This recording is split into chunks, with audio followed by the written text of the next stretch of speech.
নবীজি বলেন আয়াতুল মুনাফিকি সালাসা ওয়াইজা হাদাসা কাযাবা ওয়াইজা ওয়াদা আকলাফা ওয়াইজা তুমিনা খানা।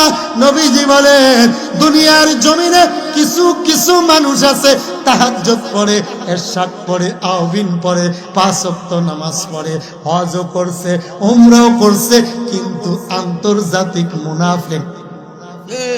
ঠিক কিনা জোরে কও। অনেকে কথা কয় না, জবান বলেন না। হজও ঠিক, উমরাও ঠিক, তাহাজ্জুদও ঠিক, পাগড়ি আছে, কপালে দাগ হয়ে গেছে, কিন্তু জাতীয় মুনাফিক এমন মুসলমান এই চাঁদপুর মতলব 2-1 জন আছে না নয়?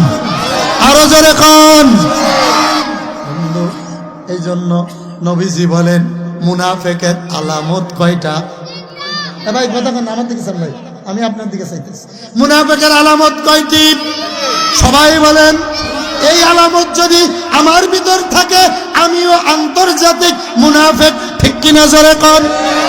বাংলাদেশে আমি রাজনীতির কথা বলবো না, আমার থেকে যদি চরিত্রবান হয়, নামাজি হয়, সলিহান হয়, ইত্তেবা সুন্নাতা খুলাফা রাশিদিন যদি হয়, বিএনপির লোক যদিও নামাজি হয় আর একজন বেনামাজি জামাত ইসলামের হয়, আপনার দায়িত্ব ওয়াজিব বিএনপির লোকেরে ভোট দেওয়া।